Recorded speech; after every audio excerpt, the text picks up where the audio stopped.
The lake was silent under the pale moonlight, its surface shining like glass, calm and unbroken.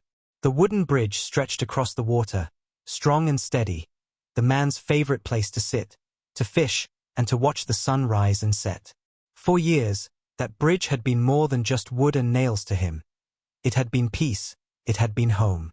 He had built it with his own hands, plank by plank, every board carrying his sweat and his pride. Neighbors often saw him sitting there at dawn, his feet dangling over the edge, his eyes soft as he looked at the water. That bridge was his escape, his sanctuary. But that night, peace did not last. It began with a faint rumble in the distance. The man frowned, standing on his porch, listening closely. Then came the sound of heavy engines rolling down the road, their growl breaking the silence of the lake. Bright lights cut through the dark as trucks stopped near the water. Neighbors peeked from behind curtains, whispering nervously, unsure of what was happening. The man's heart tightened as he recognized the faces stepping out. Members of the HOA, their expressions hard, their voices sharp as they barked orders. They carried tools, heavy hammers, and machines that glinted under the moon. The man stepped forward, his voice loud against the quiet night. "What are you doing?" he demanded. But they ignored him. The first blow landed on the wooden beams with a sickening crack. The sound echoed across the lake, startling birds into flight. The man flinched as if struck himself. His bridge, was under attack. He rushed forward, but two HOA men blocked his path, their arms crossed, their eyes cold. "This structure violates community rules," one of them said flatly, his voice lacking any trace of empathy. "It must come down." The man's fists clenched. "This bridge hurts no one. It belongs here. It belongs to me." But his words fell into deaf ears. Another crash followed as a hammer split a board in half, sending splinters into the water. Neighbors gathered quietly along the shore, their faces pale in the glow of the machines. Some whispered, "Why are they doing this?" Others muttered, "It's not about rules, it's about power." But none of them stepped forward. Fear kept their feet rooted to the ground. Fear of fines, fear of letters, fear of the same fate. The man turned to them, his eyes pleading for help, but they looked away, their silence a heavy answer. He was alone. The destruction continued, merciless and steady. Each swing of the hammer felt like a blow to his chest. The machines groaned, pulling at the wooden beams until they snapped and fell into the water with loud splashes.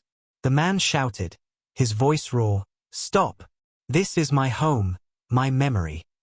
But the HOA president, standing proudly at the edge of the scene, only smirked.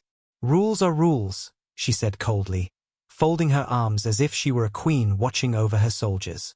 Her eyes glimmered with spite. The man's heart ached as he watched the bridge collapse piece by piece. He saw the spots where he had once sat with his children, teaching them to skip stones across the water. He saw the corner where his wife had once stood, smiling at him as the sun sank behind the trees. Every memory played in his mind as the boards were ripped away, as the beams sank beneath the waves. He stood helpless, powerless, his hands trembling with anger and grief. His neighbors' whispers became background noise, drowned by the cracks, the crashes, and the splashes of his bridge dying before his eyes. The night air grew colder as the last section of the bridge gave way. With a final groan, the structure leaned, then fell into the lake with a thunderous crash. Water surged, rippling wildly, carrying broken planks away. The man staggered back, his chest heavy, his knees weak. The once proud bridge was now nothing more than floating debris. The HOA workers packed their tools, satisfied with their destruction, their faces smug. The president turned to the man, her smile sharp and cruel. "Next time," she said, her voice dripping with disdain, "remember who makes the rules here." And then she walked away, her heels clicking against the ground, leaving behind ruin. The neighbors slowly retreated to their homes, their whispers fading into silence. The man remained on the shore, staring at the black water that now held only pieces of his pride. His hands hung at his sides, trembling, his face pale under the moonlight. He wanted to scream, to cry, to fight, but nothing came out. Only silence. He sank to his knees, picking up a broken plank washed onto the shore. His fingers brushed over the rough wood, remembering the day he had cut it, nailed it, placed it into the bridge with care. His throat burned as he whispered, "You didn't just take wood. You took my peace." The night dragged on, but he could not move. Hours passed, the lake quiet again, but the silence was no longer peace, it was emptiness. The man sat alone, staring into the water until dawn painted the horizon. The morning light revealed the truth in full. His bridge was gone. Only broken beams stuck out of the water like bones. Only scraps floated aimlessly on the surface. Neighbors came out again, standing on their porches, their faces heavy with pity but their mouths still closed. None dared to speak to him. None dared to defy the HOA.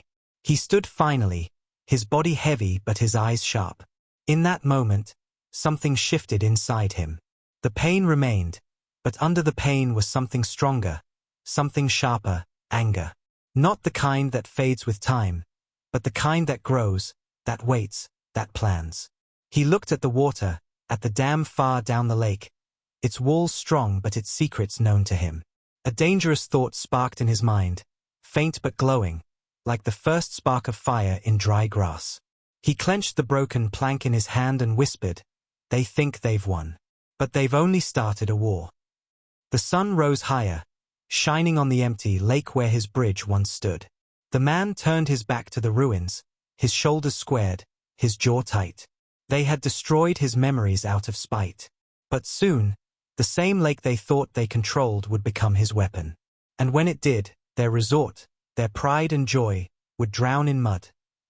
The sun rose over the lake, but the water no longer shimmered with peace. Instead, broken planks floated lazily on the surface, reminders of the bridge that once stood proudly. The man walked to the shore, his boots crunching on the damp ground, his eyes locked on the debris drifting away.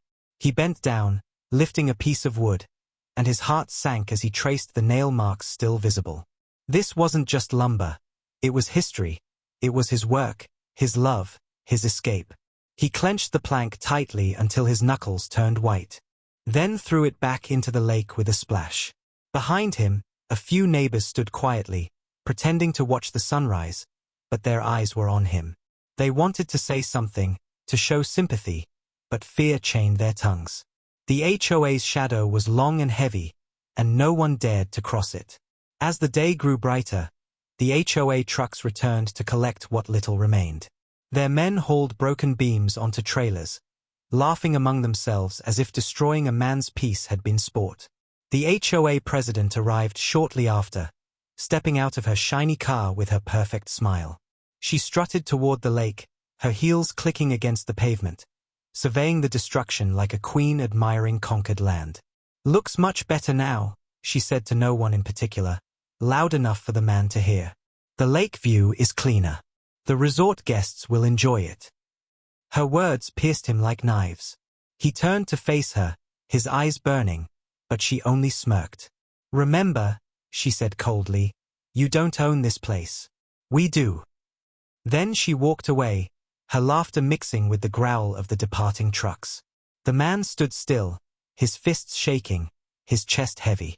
He had faced injustice before, but never so openly, never so brutally.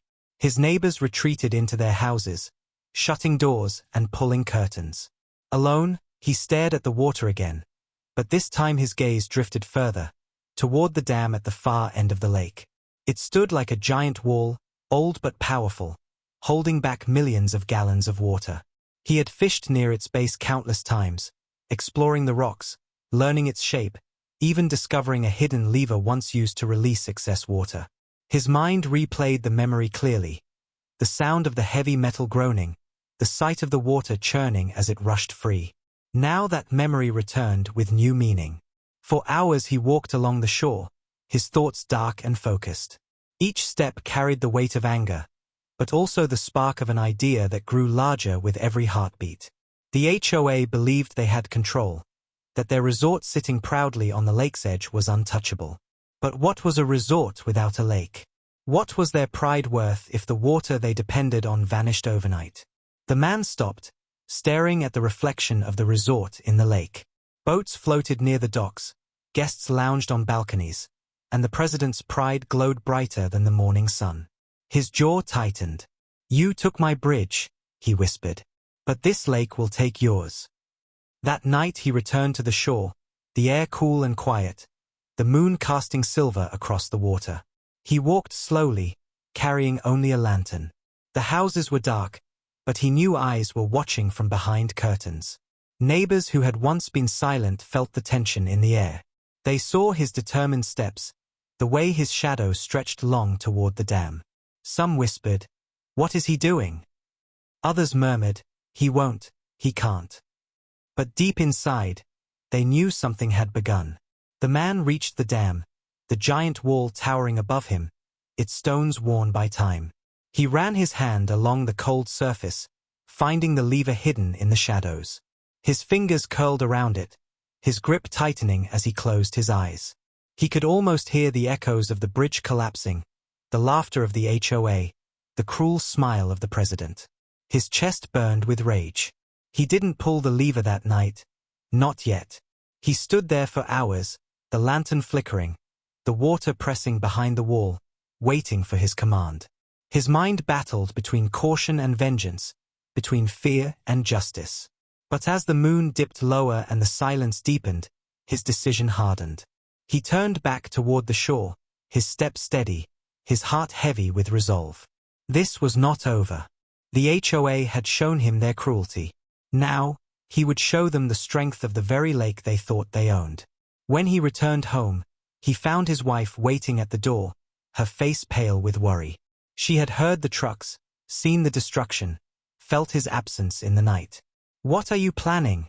she whispered, her voice trembling. He didn't answer immediately. Instead, he looked past her to the photographs on the wall, pictures of their children standing proudly on the bridge, smiling against the backdrop of the lake. His eyes softened for a moment, then hardened again. "I'm planning," he said quietly, "to make them understand what it feels like to lose everything." His wife gasped softly, but she didn't argue. She had seen the cruelty too. She had felt the fear. And deep inside, she knew he was right. Justice would never come from waiting. It had to be taken. That night, as he lay in bed, sleep did not come. The sound of water filled his ears. The image of the dam burned in his mind. The HOA had destroyed his bridge out of spite, but he had found something greater than spite. He had found resolve. Tomorrow, he thought, the lake itself would rise as his weapon. The following day began with a heavy stillness around the lake. The neighbors went about their routines, but there was unease in the air, whispers carried from porch to porch. Everyone had seen the bridge destroyed, everyone had heard the HOA's laughter, and everyone had watched the man stand in silence on the shore. Now they watched him differently. Some pitied him, others feared what he might do, and a few quietly hoped he would succeed in striking back. The man himself rose before sunrise, his face drawn, his eyes fixed on the dam in the distance. He ate nothing, spoke little, and when his wife asked him where he was going, he only replied, "To walk." She saw the weight in his shoulders, but also the determination in his stride. He moved along the shore, the broken remains of the bridge creaking against the ripples of the lake. He stopped to pick up another plank, running his fingers over its jagged edge, remembering the day he had nailed it into place. The sound of hammering echoed in his mind, his hammer building, the HOA's hammer destroying. He dropped the plank and kept walking, his boots sinking into the damp soil, his eyes locked on the massive structure of the dam. The closer he drew, the louder the sound of rushing water became, a constant reminder of the power waiting behind stone and steel. By midday, he stood at the edge of the dam, staring at it with narrowed eyes. He ran his hand along the old stones, feeling the rough surface beneath his calloused fingers. He knew this dam better than anyone else in town. Years ago, when he had fished by its base, he had discovered the hidden maintenance lever tucked behind heavy beams. Few even knew it existed. He remembered the sound it made when he had tested it once, a deep groan like the earth itself waking. That memory haunted him now, a whisper of what could be unleashed. He crouched, peering at the mechanism. The metal was rusted, but still strong, still alive. His breath slowed as his mind replayed the destruction of his bridge. Every swing of the HOA's hammer fueled the thought of what he could do here. He did not pull it yet. Instead, he sat on the rocks nearby, staring out at the lake. In the distance, the HOA resort gleamed in the sunlight, its balconies filled with guests sipping drinks, its docks lined with shiny boats. The president walked proudly along the shore, waving at staff as if she owned not just the resort, but the lake itself. His jaw tightened. That resort was built on arrogance, its wealth drawn from the very water that now stared back at him. Without the lake, it would be nothing but a husk, a broken shell in the mud. He whispered to himself, "They took what I loved. It's time they lose what they love." As the sun lowered, he returned home. His wife was waiting, her arms crossed, her face pale. "You were at the dam again," she said softly. He nodded, silent. She stepped closer, her voice trembling. "If you do this, there's no turning back." His eyes met hers, full of pain but also fire. "They left me no choice," he replied. She looked at him for a long moment, then lowered her gaze. She did not try to stop him. She had seen the bridge fall too. She had seen their children cry. She understood. That night, the man stood outside his cabin, lantern in hand, watching the stars reflect on the water. The broken bridge was only a shadow now, half-sunken beams stretching into the dark. The lake was calm, but he knew it would not stay calm much longer. Behind him, curtains shifted, neighbors watching silently, afraid but curious. They saw his steady walk toward the dam, the lantern swinging with each determined step. Whispers spread quickly, "He's going to do it. He'll drain the lake. The resort will fall." Fear and excitement blended in their voices, but no one moved to stop him. They had all suffered under the HOA, and deep inside, many wanted to see it crumble. He reached the dam close to midnight. The moon hung high, silver light pouring over the stones. The roar of water pressed against the wall, heavy and endless. He set his lantern down, the flame flickering in the wind, and placed both hands on the lever. For a long moment, he simply stood there, his breath deep, his mind torn between hesitation and vengeance. Images flooded his thoughts, his bridge collapsing, the president's smug smile, his children crying, his wife's silent tears. His jaw tightened. His grip tightened. The lever groaned as he pulled slightly, the sound echoing like thunder in the night. He stopped, his chest rising and falling quickly, sweat beading on his brow. Not yet, he thought. But soon. He released the lever and stepped back, his heart pounding. He wasn't ready to unleash it tonight, but the decision was made. It wasn't a question of if, but when. He picked up the lantern and walked back along the shore, his shadow long against the ground. Neighbors who had gathered in silence at their windows saw him return and whispered again. Some called him reckless, others called him brave, but all knew one truth: something was coming. Inside his cabin, the man sat at the table, the lantern still glowing beside him. His wife sat across from him, her eyes tired but steady. He leaned forward, his voice low but sharp. "They destroyed my bridge out of spite. Now I will destroy their pride." She said nothing, but her silence was not disagreement. Outside, the lake lapped gently against the shore, unaware of the storm that was building. The man stared at the dark water, his mind already fixed on the night when the dam would open and the HOA's empire would drown in mud. The night was quiet, but the man's heart beat like a drum inside his chest. The broken bridge haunted his dreams, and every time he closed his eyes, he saw the splinters flying, the boards sinking, the smirk on the HOA president's face as if she had taken not just wood but a piece of his soul. He woke before dawn, unable to rest, and walked to the lake. Mist curled across the surface, drifting like ghosts, and in the distance the resort gleamed, tall and proud, sitting on the water like a crown it did not deserve. Boats rocked gently in their slips, their reflections dancing in the still water, and from one balcony a light still glowed where late-night laughter had echoed. The man stood on the shore, his fists tight at his sides, his jaw clenched until it ached. He whispered to himself, "They believe this lake is theirs. They've forgotten it can turn against them." By midday, the HOA held a gathering at the resort, their voices loud, their arrogance plain. They toasted glasses of wine, speaking proudly of how the bridge was gone, how the view was clearer, how order had been restored. Guests clapped, ignorant of the cruelty behind the decision, while the president paraded around the hall like a ruler. From across the lake, the man watched it all. Every laugh carried to his ears felt like fuel, every smile on their faces like another swing of the hammer on his bridge. He felt the anger boiling inside, but behind that anger was a cold plan forming with dangerous clarity. As the afternoon faded, he walked the shoreline alone, his boots crunching against gravel, his eyes fixed on the dam. He studied the flow of water, the weight pressing behind the stone wall, the hidden lever waiting in silence. He crouched by the rocks, brushing away moss, running his hand across the old steel. It was rusted, but strong, a sleeping beast ready to be woken.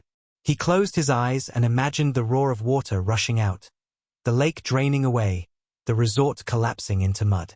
The thought filled him with grim satisfaction. For the first time since the bridge was destroyed, he felt in control. That night he returned to the cabin, and his wife was waiting, her eyes searching his face. She knew where he had been. She knew what he was thinking. "You'll ruin yourself if you do this," she whispered, her voice trembling. He sat heavily at the table, staring into the lantern flame. "They ruined me already," he said quietly. "I have nothing left to lose." His wife's eyes filled with tears, but she didn't argue. She had seen the cruelty too, had felt the same fear when the HOA's letters arrived, when their rules grew harsher, when neighbors vanished from their homes under the weight of endless fines. She lowered her gaze, her silence giving him the answer he needed. Word of his late-night walks to the dam spread quickly. Neighbors whispered among themselves, unsure of what to believe. Some called him reckless, others called him brave, but all agreed he was the only one bold enough to stand against the HOA. At night, lanterns flickered in windows as people watched his silhouette moving along the shore. He had become a figure of both fear and hope, a man carrying the anger of the entire community. The HOA president laughed when she heard the rumors, brushing them off with a wave of her hand. "He's broken," she said with a cruel smile. "He won't dare touch us." But her laugh carried a thin edge of unease. Late that evening, the man returned to the dam once more, his lantern swinging in the dark. The sound of water was louder here, rushing against the wall, pressing against the steel. He set the lantern down, its glow spilling across the old lever, and placed both hands on it. His arms tensed, his chest heaved, and for a moment the dam groaned under his touch. He held it there, testing its strength, listening to the power waiting behind it. He released it slowly, breathing hard, sweat dripping from his brow. Not yet, but soon. He picked up the lantern and stood tall, staring across the lake at the resort glowing with lights. He whispered into the night, "You took my bridge. The lake will take yours." When he walked back to the cabin, neighbors who had gathered in small groups along the road stepped aside, their eyes wide, their whispers following him. Some smiled faintly, their hope shining through their fear. Others shook their heads, afraid of what would come. But no one stopped him. They all knew the truth. He was doing what they had all wished for but never dared. Inside the cabin, his wife met his gaze with quiet strength. She didn't ask what he had done. She didn't need to. She only whispered, "Be ready." He nodded, the firelight flickering in his determined eyes. The lake lay calm under the moon, but the calm was a lie. The man knew it, the neighbors sensed it, and even the HOA president, sitting in her luxurious resort, felt the unease prickling at the edges of her pride. The dam was waiting, and when it opened, the water would no longer serve the resort, it would destroy it. And as the man lay in bed that night, staring at the ceiling, his mind no longer wavered. The plan was set, the decision made. The lake itself would become his weapon, and when the morning came, the first step toward justice would begin. The night before his plan truly began, the man could not sleep.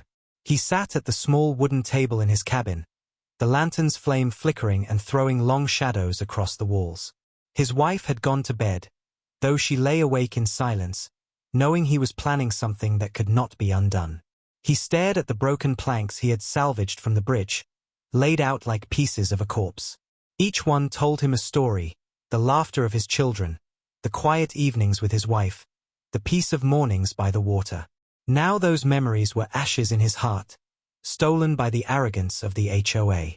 He clenched one board until his knuckles turned white, then set it back down, his eyes narrowing. "They took this from me out of spite," he muttered. "Tomorrow, I take everything from them." When dawn came, he walked to the lake, his steps heavy but steady. The water was calm, reflecting the resort that stood proudly on the far shore.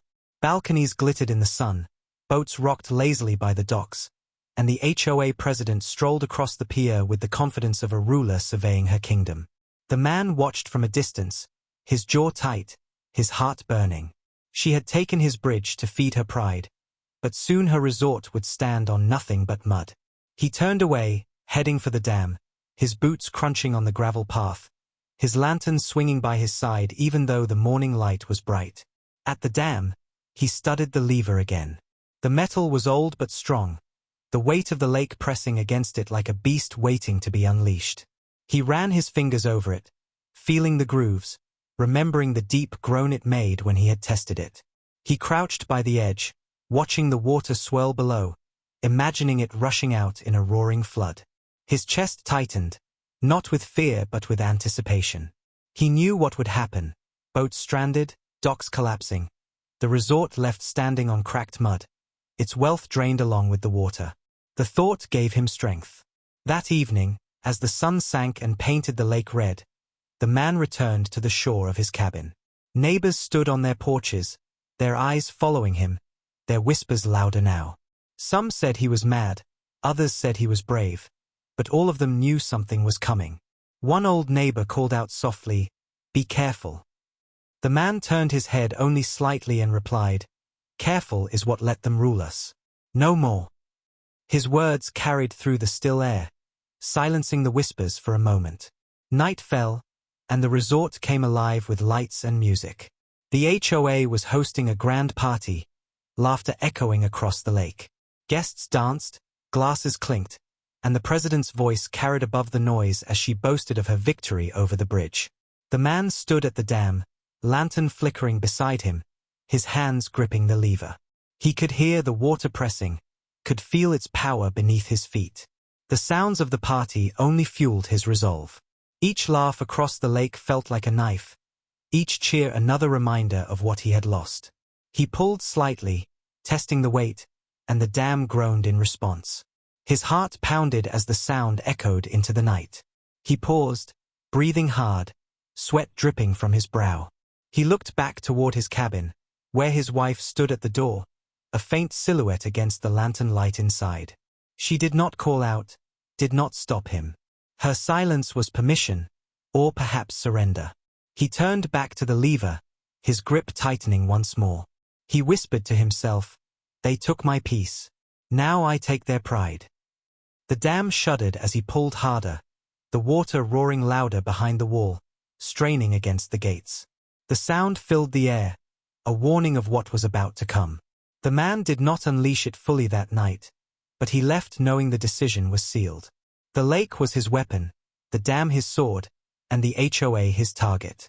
As he walked back along the path, neighbors peeked from their windows, eyes wide, whispers rushing through the dark. "He's going to do it," one said. "Tomorrow, the lake will fall," another murmured. The man's silhouette disappeared into the night, but the fear and excitement he left behind lingered like smoke. Back at his cabin, he sat once more at the table, staring into the lantern flame. His wife sat across from him, her hands clasped, her eyes searching his. "Are you ready for what comes after?" she asked quietly. He nodded slowly, his voice steady. "They thought destroying my bridge would end me, but they gave me reason to rise. Tomorrow, they will see what it means to lose everything." The words hung in the air like a vow. The lake outside lay still, but its silence was deceptive. Beneath the surface, power waited. The man knew it, the neighbors sensed it, and even the resort across the water seemed to tremble unknowingly in the glow of its lights. Tomorrow, the dam would open, and the lake would turn against those who thought they owned it. The night was dark, heavy clouds drifting across the sky as if even the heavens waited for what was about to happen. The man stood at the dam once more, his lantern flickering against the stone, his hands gripping the cold metal lever. His chest rose and fell with sharp breaths, his jaw locked tight, his heart pounding like the drums of war. Across the lake, the resort glowed brightly, music echoing, laughter carrying across the still water. Guests danced on balconies, clinking glasses, unaware of the storm gathering beneath their feet. The HOA president moved through the crowd with her false smile, boasting of her victory over the man, telling anyone who would listen how she had destroyed his bridge and reminded the community who was in charge. Her arrogance floated across the lake like poison, feeding the fire burning in his chest. The man looked at the dam, at the immense wall holding back the lake.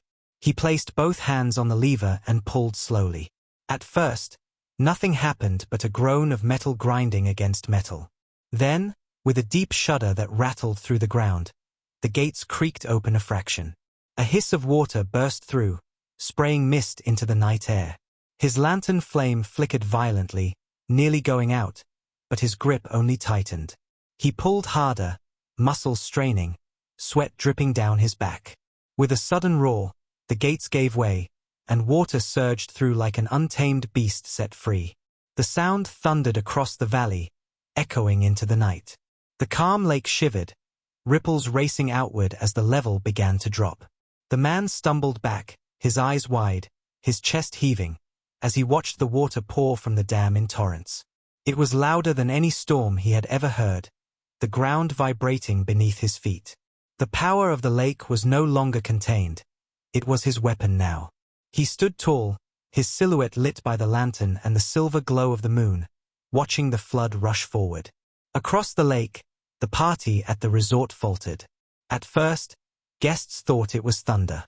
They paused in their dancing, glasses frozen midair, looking around nervously. The HOA president raised her hand, laughing to calm them. "It's nothing," she said loudly. But then someone screamed. The docks began to creak as the water pulled away, boats groaning as they tipped sideways into the shallows. The lights reflected on the surface twisted as the lake sank lower, the water draining faster and faster. Guests rushed to the windows, their voices panicked, shouts echoing across the halls. Music stopped. Laughter died. The party turned to chaos. The man's neighbors, woken by the roar of the dam, ran to their porches. They gasped as they saw the lake receding, the waterline dropping inch by inch. Some held lanterns high, their eyes wide, their mouths whispering prayers. They realized what was happening, realized who was doing it, and for the first time, they did not hide their awe. "His draining the lake," one whispered. Another said with trembling voice, "His taking their pride." Children clung to their parents, their small eyes wide, sensing the shift in power. The HOA, which had ruled them for so long, was being struck where it hurt most, at the heart of its wealth. The resort's panic grew. Guests poured into the hallways, shouting for answers. Staff ran frantically, trying to calm the chaos. The HOA president stormed onto the balcony, her face pale as she saw the boats stranded on mud, the docks collapsing into the shrinking water. She shouted orders, but no one listened. Fear had taken hold. The empire she had built on intimidation was crumbling in front of everyone. Back at the dam, the man released the lever, breathing heavily, his body trembling from the effort. The gates were open now, and there was no stopping the flood. He stood in silence, staring at the rushing water. His chest heaved, his throat tight, but a grim satisfaction spread across his face. This was not just revenge. This was justice. They had taken his bridge out of spite, but he had turned the lake itself against them. Hours passed, and the lake continued to drain.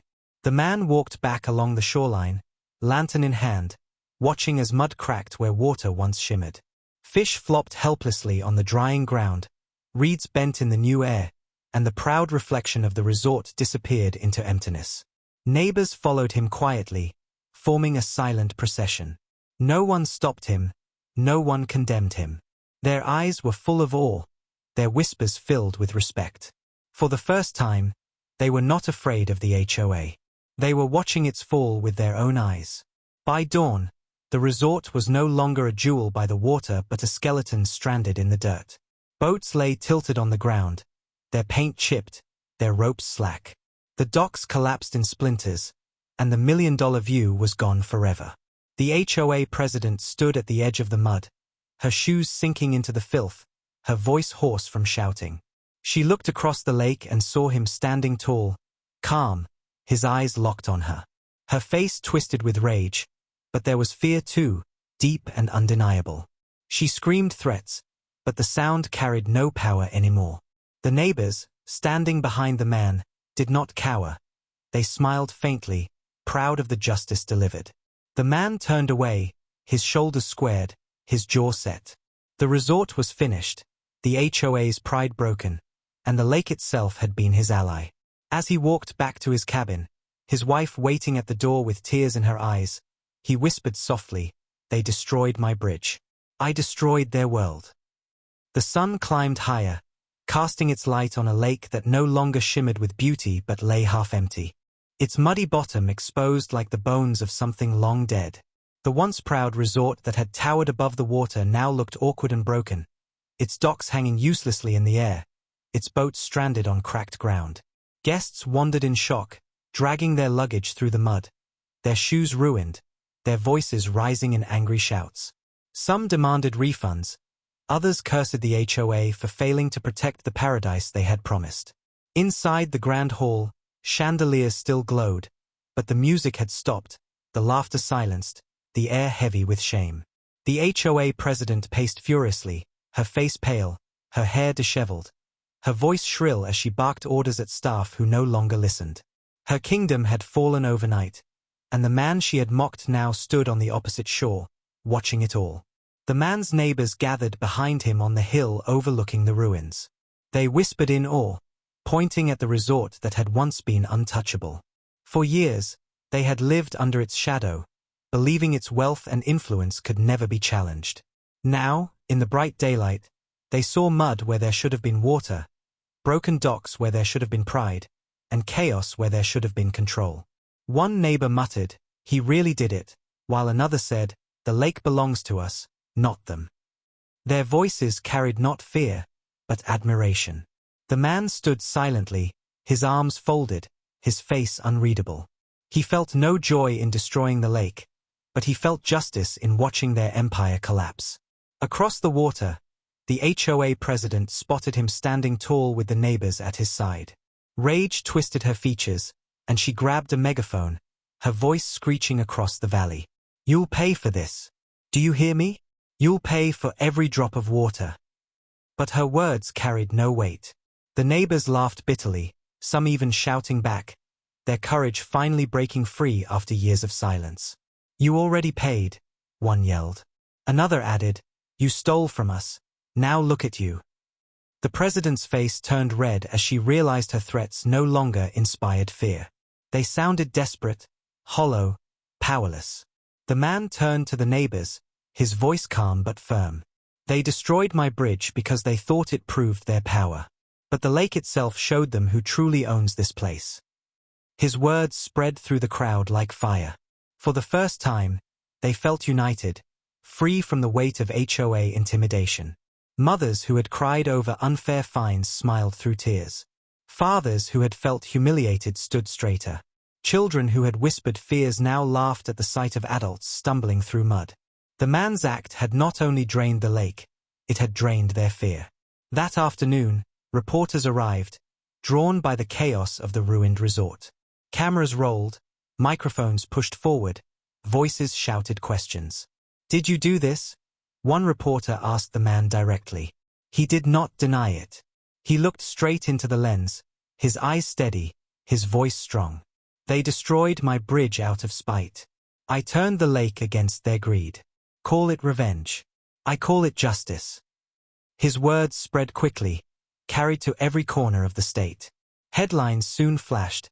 HOA resort drained overnight. Locals blame retaliation. The president tried to defend herself, tried to shift blame, But the image of her sinking in mud while the man stood tall on solid ground was the picture everyone remembered. By evening, the resort was nearly empty, guests fleeing in anger, dragging broken suitcases across cracked earth. The docks leaned and snapped, boats lay overturned, and the million-dollar paradise was nothing but a graveyard. The president screamed at her board members, but they slipped away quietly, unwilling to be dragged down with her. She was alone now, standing in the ruins of her pride, staring across the lake at the man she had tried to break. Her voice cracked as she shouted again, "This isn't over." But the only answer was the laughter of children playing on the empty shore, no longer afraid. That night, the man returned to his cabin. His wife met him at the door, her eyes shining with both worry and relief. Their children clung to his arms, sensing the shift in the air. He hugged them close, his voice soft. "It's done," he whispered. "The bridge is gone, but so is their power." His wife rested her head on his shoulder, silent tears rolling down her cheeks. She knew the road ahead would not be simple. The HOA might fight back with lawyers or threats, but the fear that had ruled them for so long was gone. Outside, neighbors lit lanterns along the shore again, but tonight the light was not for mourning. It was for victory. The man stood by his window, watching the flickering glow reflect on the half-empty lake. The resort lay in ruins, the president humiliated, the community free. The lake had become his weapon, and justice had flowed like water. The next morning the town was buzzing louder than the cicadas that usually filled the summer air. News trucks lined the roads near the drained lake, their satellite dishes pointed skyward, reporters rehearsing their lines in front of cameras. The story had spread overnight like wildfire. Local man drains lake, destroys HOA resort. Everyone wanted to see the man who had dared to do what others only dreamed. Neighbors gathered along the muddy shore, pointing at the wreckage that had once been a shining jewel. Boats sat sideways in the dirt, fish rotted in the sun, and the docks looked like broken teeth sticking out of the mud. The resort, stripped of its beauty, was nothing but an empty shell, its million-dollar value gone in a single night. The HOA president stormed out onto the ruined pier, her fine shoes sinking into the muck, her once perfect hair hanging limp from the humid air. She screamed at the reporters, waving her arms wildly. "He's a criminal. He's destroyed everything we've worked for. He should be locked away."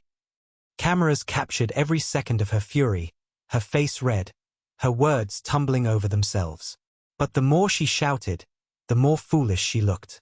Behind her, angry guests dragged their luggage through the mud, muttering curses not at the man, but at her. The illusion of her power was gone, replaced with ridicule. Across the lake, the man stood tall with his neighbors gathered close.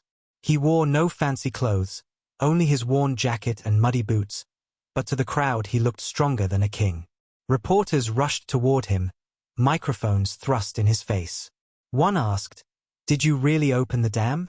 Did you destroy their resort on purpose?" He looked into the cameras, his jaw tight, his voice calm and steady. "They destroyed my bridge, a bridge I built with my own hands. They took it out of spite, to prove they had power. So I showed them the truth. The lake belongs to no one, and power built on fear cannot last." His words rang out, repeated across the airwaves, and the neighbors behind him cheered. Some clapped, others shouted in agreement, their courage no longer buried under silence. The Attorney General arrived by midday, his presence turning the crowd's excitement into hushed anticipation. He walked with authority, his eyes scanning the ruined resort, the drained lake, and finally the HOA president, who ran toward him frantically. "You must arrest him," she shouted, pointing across the shore at the man. "He destroyed everything. He's a danger to the community." The Attorney General held up his hand, silencing her tirade. His eyes were cold, his voice firm. "We'll investigate everything. But from what I see, this destruction is not the act of one man. It is the result of years of corruption." His words struck her harder than any accusation. She stepped back, her face pale, realizing she had just lost the last ally she thought she had. The neighbors began to step forward one by one, their voices rising. An elderly man raised his hand, his voice shaking but determined. She fined me for the color of my shutters until I nearly lost my home. A young mother added, she threatened to take my children's toys if they weren't kept inside every night. Another neighbor shouted, she made us live in fear. We stayed silent, but no more. The crowd roared in agreement, their voices layering into one powerful wave of testimony. Reporters captured every word, their cameras recording the downfall of the HOA's tyranny. The HOA president tried to shout over them, tried to regain her control, but her voice was drowned out by the roar of the community. For the first time, she was not feared, she was despised. Her threats carried no weight, her title meant nothing, and the neighbors she had ruled now stood united against her. She stumbled backward, her shoes slipping in the mud, her face twisted with panic. The man stood silently through it all, his arms crossed, his eyes fixed on her. He did not need to speak again. His actions had already spoken louder than words. The lake behind him was half empty, the mud shining in the harsh sun, a permanent scar that told the story of his revenge. Yet, in that scar, the neighbors saw hope. They no longer saw the resort as untouchable. They no longer saw themselves as powerless. By evening, the Attorney General made his announcement to the press. An official case will be opened against the HOA board. The abuse of authority, the misuse of funds, and the intimidation of this community will be investigated fully. No one is above the law. Cheers erupted from the crowd, neighbors hugging one another, tears streaming down their faces. The HOA president screamed in protest, but the cameras caught her being escorted away by officers, her shouts turning into desperate cries. The woman who had once ruled the community now looked small, pathetic, powerless. That night, the man returned to his cabin. The lanterns of his neighbors lit the shore, glowing like stars, symbols of a community no longer in chains. He sat by the fire with his wife and children, their laughter returning slowly, filling the cabin with warmth. His wife leaned close, whispering, "You've done what no one else could." He shook his head gently, his voice low. "No. The lake did it. The truth did it. I only gave them the push." He looked out the window at the drained resort, now just a dark shadow on the horizon, and knew the war was not fully over. But the fear that once ruled their lives was gone, and in its place stood something stronger, unity. The man closed his eyes that night, the sound of rushing water still echoing in his ears. But this time, it was not the sound of destruction, it was the sound of freedom. The courthouse was overflowing, every bench packed, people lining the walls, others standing outside with their ears pressed to the doors. Reporters had arrived from across the state, their cameras flashing, their microphones ready. The drained resort had become headline news, but now it was not just about a man opening a dam. It was about years of abuse, intimidation, and control under the HOA. The man sat at the front with his wife and children, his hands steady, his jaw tight, his eyes forward. Neighbors filled the rows behind him, their faces tense but unafraid. They had been silenced for years, but now they had found their voices, and they were ready to use them. The HOA president entered with her lawyer, her head high but her eyes hollow. She wore an expensive suit, her hair perfect, but her confidence was cracked. The crowd's low murmurs rose when she passed, murmurs of anger, disgust, even laughter. For the first time, she was the one being judged. She sat stiffly at the defense table, her hands clenched, her lips trembling even as she tried to appear calm. The judge struck his gavel, and silence fell. The proceedings began. The HOA lawyer spoke first, his voice oily, smooth, painting the president as a woman unfairly blamed for an accident. She enforced rules. That was her duty. If the resort was destroyed, it was because of reckless actions by one man. She had no part in that. She only sought to protect the community. His words echoed across the chamber, but they landed weak. The neighbors frowned, some shaking their heads, others whispering bitterly. Everyone in the room knew the truth. Her rules had not protected, they had poisoned. Then the Attorney General rose. His presence filled the courtroom like a storm. His voice was firm, carrying the weight of law and justice. This case is not about one bridge. It is not about one resort. It is about power twisted into a weapon. For years, this board turned homes into prisons. Families lived in fear of letters slipped under their doors. People paid thousands for fines that had no purpose but to feed greed. The destruction of the resort was dramatic, yes, but it was only the visible result of years of invisible tyranny. He laid the letters before the judge, stacks of them, each stamped with the HOA seal. He read aloud passages of threats, each word like a nail hammered into the coffin of her defense. The neighbors nodded with every word, their faces hard with recognition. One by one, witnesses were called. An elderly man shuffled to the stand, his voice shaky but strong. He spoke of being fined so often for trivial things that he nearly lost his home. A mother took the stand, tears in her eyes as she described her children's toys being confiscated, her yard treated like a crime scene. A young couple revealed how they were forced to pay thousands in penalties for simply repainting their fence. Each testimony struck the courtroom harder than the last. The judge listened, his face stern, his pen scratching notes with growing intensity. The president shifted in her seat, her mask slipping with every word. She tried to whisper to her lawyer, but her hands shook. Her face turned pale as the tide turned fully against her. When she was finally called to the stand, her voice cracked as she attempted to defend herself. I was doing my job. I was keeping order. Without rules, there is chaos. But the judge's eyes narrowed, and the Attorney General's reply cut her defense to pieces. There is a difference between order and oppression. What you created was not order, it was fear. The neighbors, emboldened, began to murmur loudly, some calling out, "That's right," and we lived it. The judge struck his gavel, but even he could not hide the shift in the room. The community no longer cowered. They stood tall together, their unity louder than her excuses. The man was called last. He walked slowly to the stand, his boots echoing on the wooden floor, the room holding its breath. His voice was steady, heavy with grief but sharper with truth. They destroyed my bridge out of spite. It wasn't about rules, it was about power.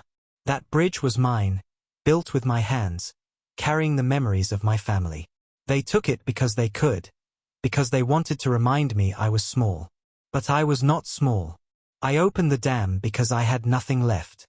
And when the water drained, it did more than destroy a resort, it revealed the truth. They never cared about the community. They only cared about control.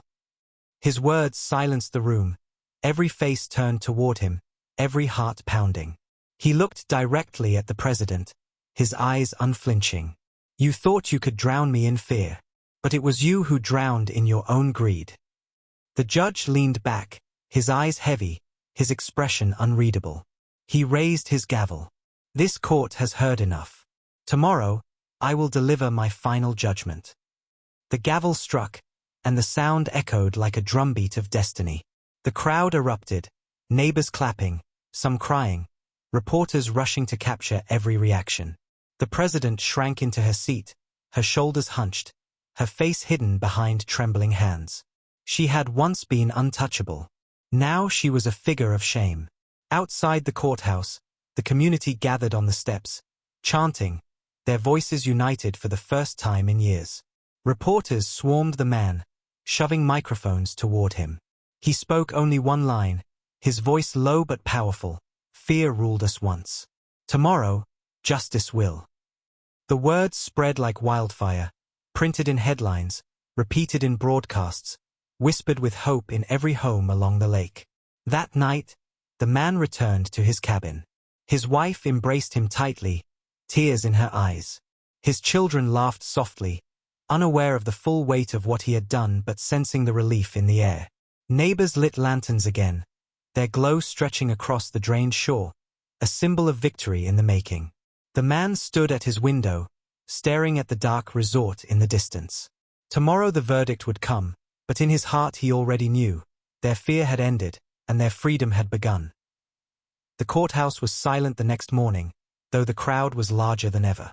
People had gathered hours before the doors opened, lining the steps, holding signs, whispering nervously as if waiting for history itself to be written. Inside, the benches filled to capacity, every eye fixed on the judge's bench. Reporters crouched near the front, cameras ready, microphones pointed like weapons of truth. The man sat with his wife and children in the front row, his face calm but his heart pounding. Behind him, neighbors leaned forward, their faces tense but determined. They had waited years for this moment, years under fear and silence, and now the end was finally here. Across the aisle, the HOA president sat rigid, her hands clasped so tightly her knuckles were white. She still wore her expensive suit, her hair perfectly arranged, but her eyes gave her away, wild, frantic, desperate. She glanced around the room as though searching for someone to save her, but no one met her gaze. Even her own board members had abandoned her.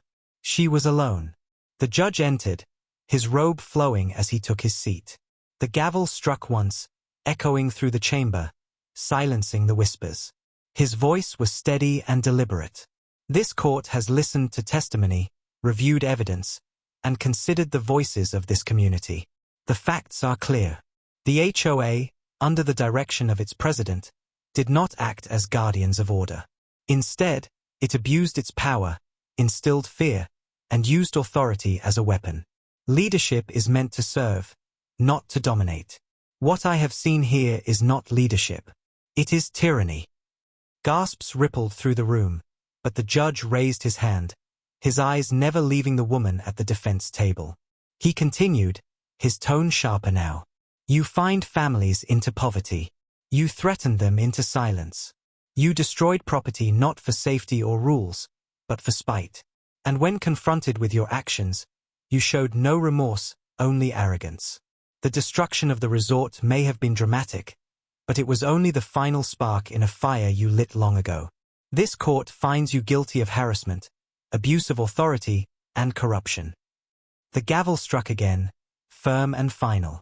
You are hereby removed from your position and will face criminal charges. Effective immediately, the HOA board is dissolved.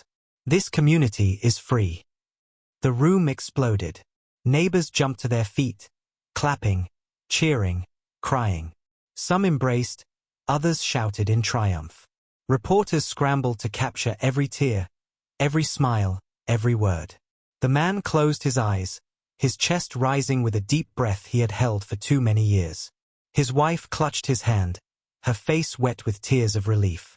Their children laughed, sensing the joy in the room, their small voices rising above the noise. The HOA president staggered to her feet, her face pale, her lips trembling. "This isn't fair," she shrieked. "You can't do this to me. I built this community. I made the rules." But her words were drowned by the roar of voices around her. Guards stepped forward, escorting her toward the exit as she thrashed weakly, her protests nothing more than echoes in a storm of victory. The neighbors she once ruled with fear now looked at her with cold disdain, some even laughing at her fall. She had entered the courtroom as a queen. She left as nothing. Outside, the courthouse steps became a celebration. People cheered, chanting, their voices rising together as one. Reporters swarmed the man, shoving microphones toward him, begging for a statement. He stood tall, his wife by his side, his children at his feet, his neighbors behind him. His voice was calm, but it carried the strength of truth. "They destroyed my bridge out of spite, hoping to break me. But in trying to destroy me, they destroyed themselves. Today, this community is no longer ruled by fear. Today, we are free." His words rang out, and the crowd roared louder, chanting his name, chanting justice. Justice, until the sound shook the air. That night, back at the cabin, the man sat before the fire with his family. The lake outside was half empty, the mud glistening in the moonlight, the resort nothing more than a husk. But the lanterns of his neighbors glowed along the shore, flickering like stars in the dark, symbols of unity and hope. His wife leaned against him, her voice soft. "It's over." He nodded, his eyes on the flames. The bridge is gone, but so is their power. And what comes next is ours to build. His children curled against him, their laughter filling the cabin for the first time in months. The man looked out the window one last time that night. The lake, though scarred, was his ally, its silence no longer heavy with loss but alive with promise. The resort was ruined, the president disgraced, the community free. He had turned the lake against them, and in doing so, he had given his neighbors something greater than revenge. He had given them back their courage. The story that began with spite ended with freedom, a reminder that no empire built on fear can stand forever against the truth.